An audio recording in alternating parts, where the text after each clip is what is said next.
Following on from losing yourself, this is like part 2. The day the music died. That's how I always refer to it in my head. Before I met him, I danced and sang, and music was my life. Then when I met him, as you've seen in my masking video, I thought that he was into music. And he had told me that he loves going dancing. And so I thought, woo, catch, right? And so I move in with him in this small outback country town, and he is my only friend. And so for 3 years, I am relying on him for everything, for my entertainment, for friendship. And then of course I get with him and there's no entertainment and there's no friendship. He's just this really distant person who works and watches TV. And I tried making friends and it didn't quite work, and people didn't love dancing, and so it just never happened. So for 3 years there was no music because he was watching TV all the time, and I can't play my music quite loudly in the lounge room when he's got the TV going. And his whole house was carpet, so there was nowhere to dance. If you've ever tried to dance on carpet, let me tell you, it's near impossible. And so suddenly I was in this situation for 3 years with hardly any music and no dancing and definitely no singing, because you can't sing when the TV's on either. So I started thinking, well, when we move back to my place, which we did, I'll have all that. You know. He still just watched a whack ton of TV, and if I tried to listen to music in the bedroom, it was right next to the lounge room and it would disturb him. And so that's what I mean when I say the day the music died. I was listening to music in my bedroom, and he comes storming in the room and goes, "Turn that shit off!" Really angry like that. And I remember thinking, well, what the hell? He went from 0 to hero real quick. Anyway, so I turned my music off thinking, eventually it's gonna happen.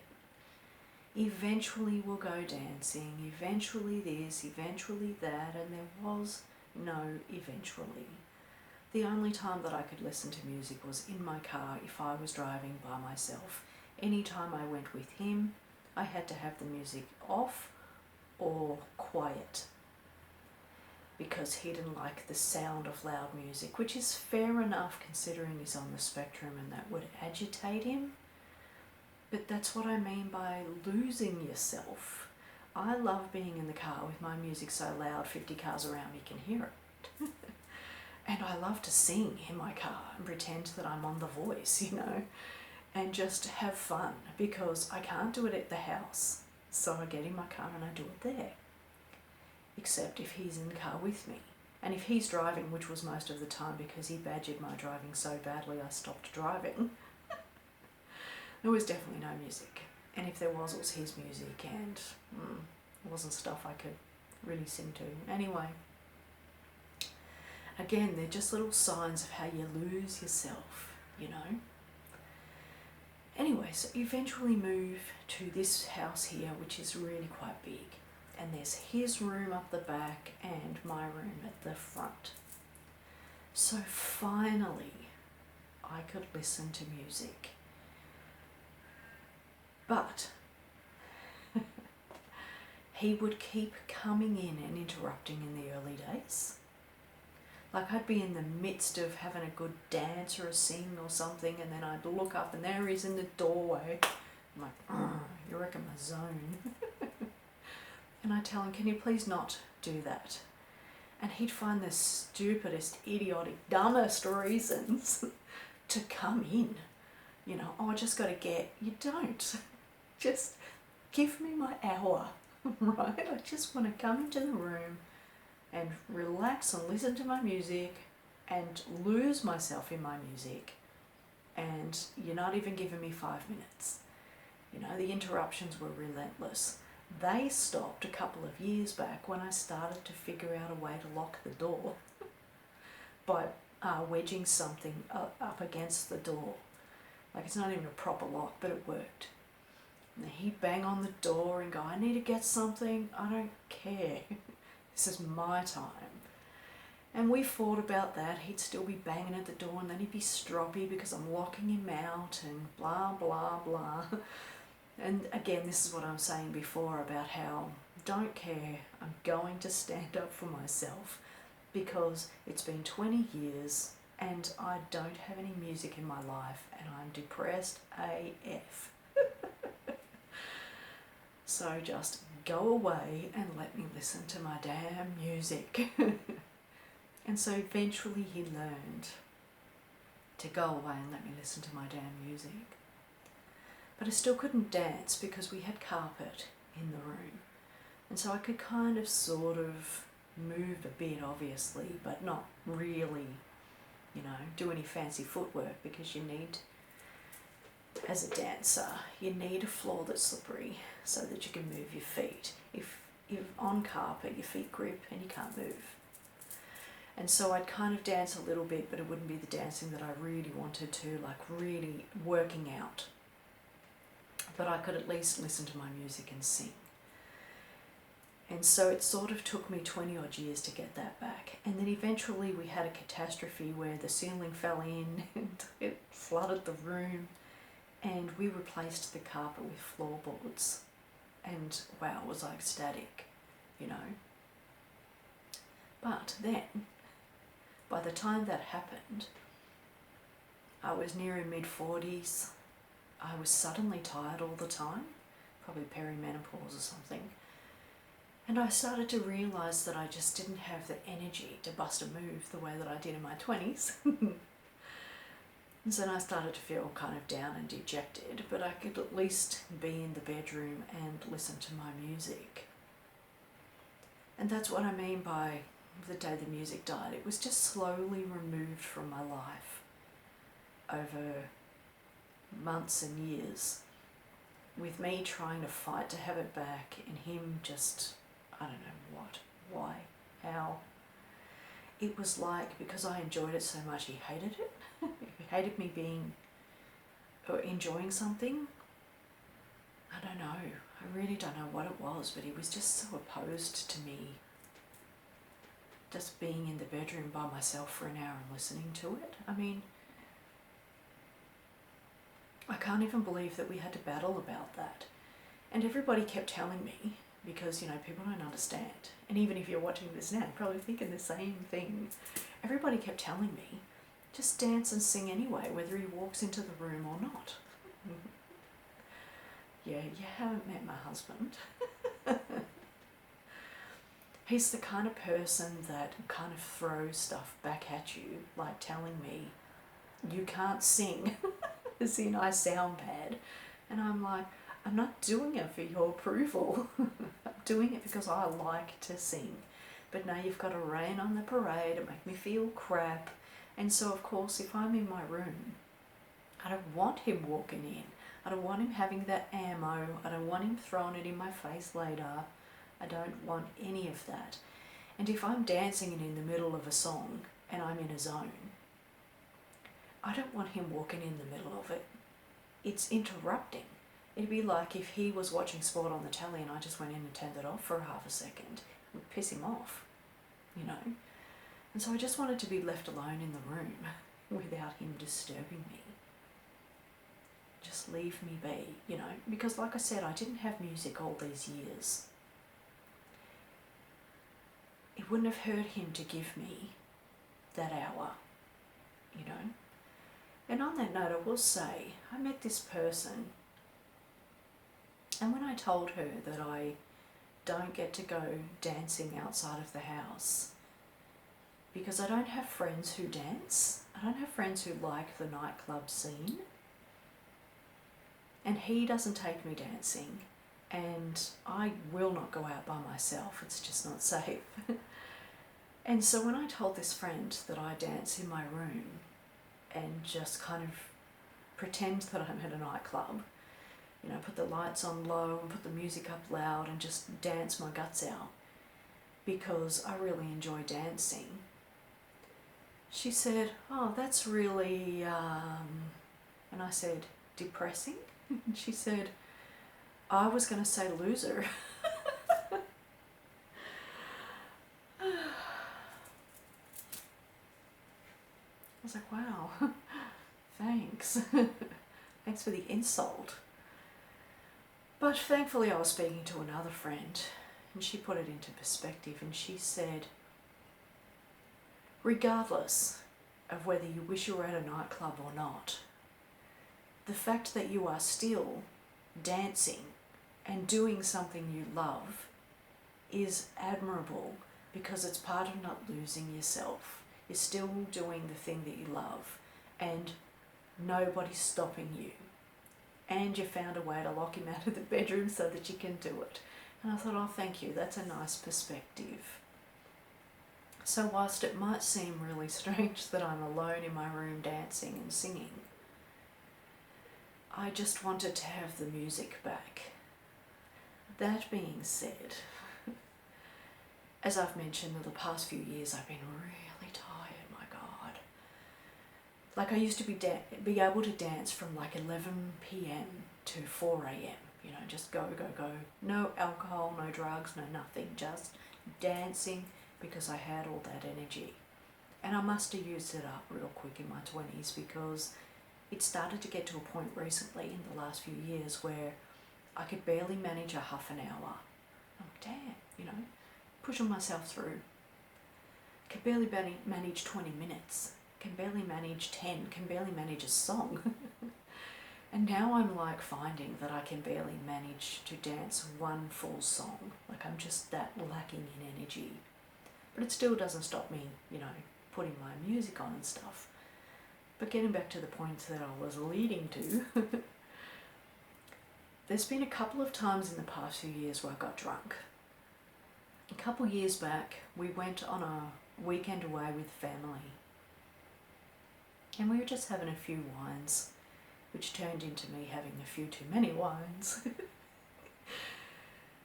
And suddenly the songs came on that I hadn't heard since I was like 21. And wow, did I crash.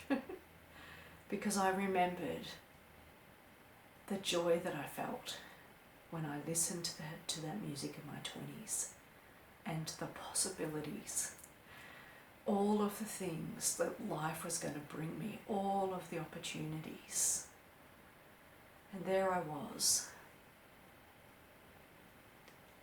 this weekend away, realising that all of the hopes and dreams that I hadn't eventuated, excuse me.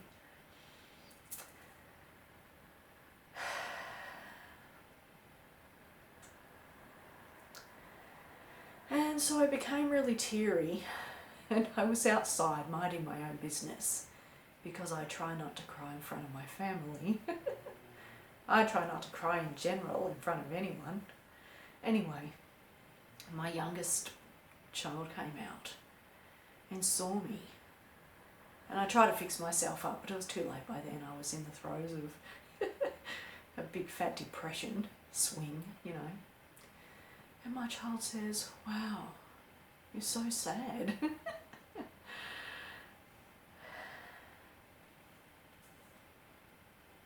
I was like, yep. And I didn't say this to them. Well, what I said to them was, oh, the music just bring back memories of, you know, memories I hadn't thought about since I was really young. But that's the result of losing yourself, which is why I say, if you're new to this, don't lose yourself. Because that's exactly what happens. You get to a point where you think, oh my God, all of the things that I thought I was going to do, all of the ways I thought my life was going to go.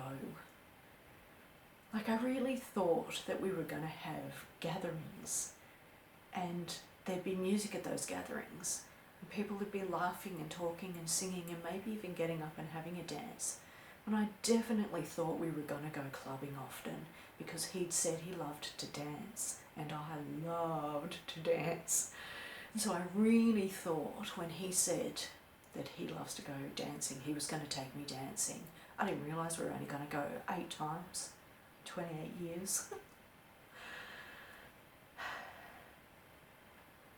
And so yeah, that's how the music died. It was just this gradual thing of just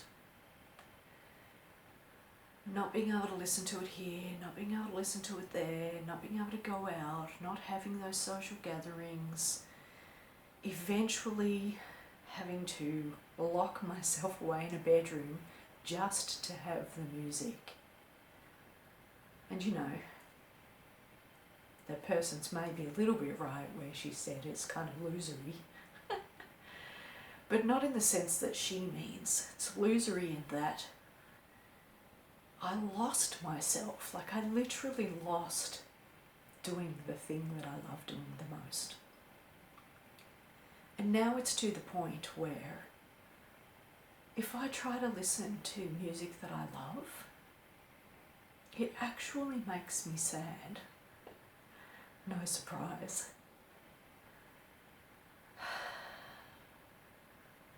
For example, I'll listen to a song like Close.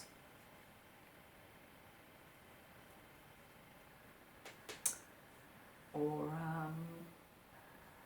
Craig David, for example.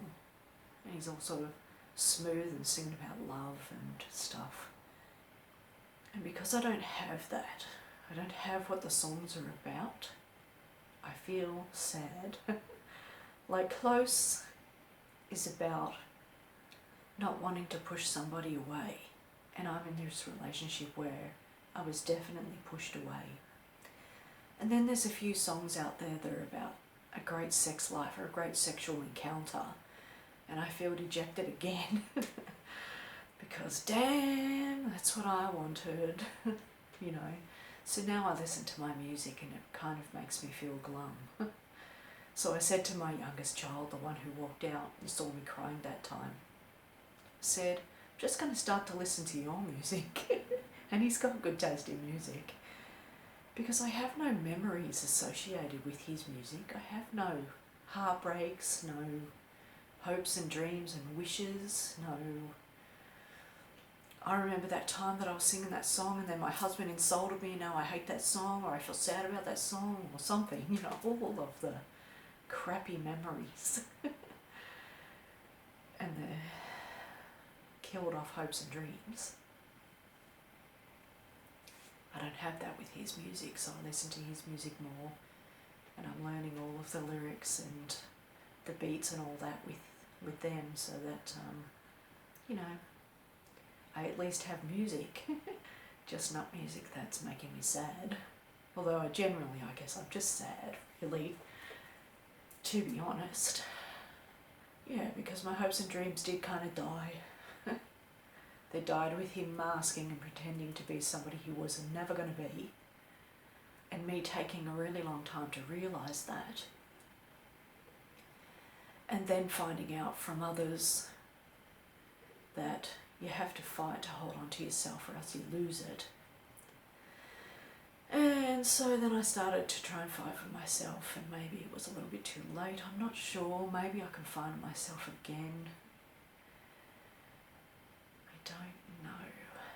But anyway, a sad one for me. I didn't mean it to be, but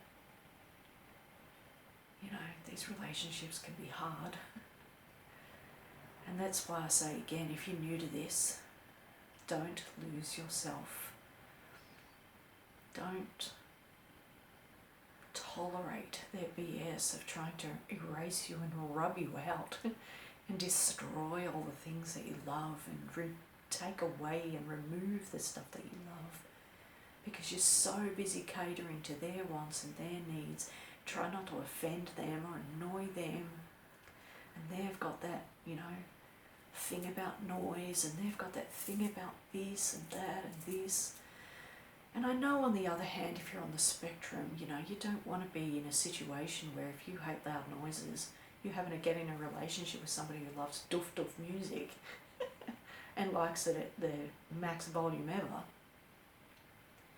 But even then, I wish he'd just said so. I wish he'd just been honest, you know? Instead of telling me he loves dancing, be honest and tell me I rarely go.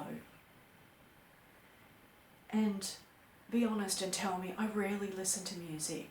I watch TV 24/7, and if you want to listen to music, we're not in the right relationship, see you later.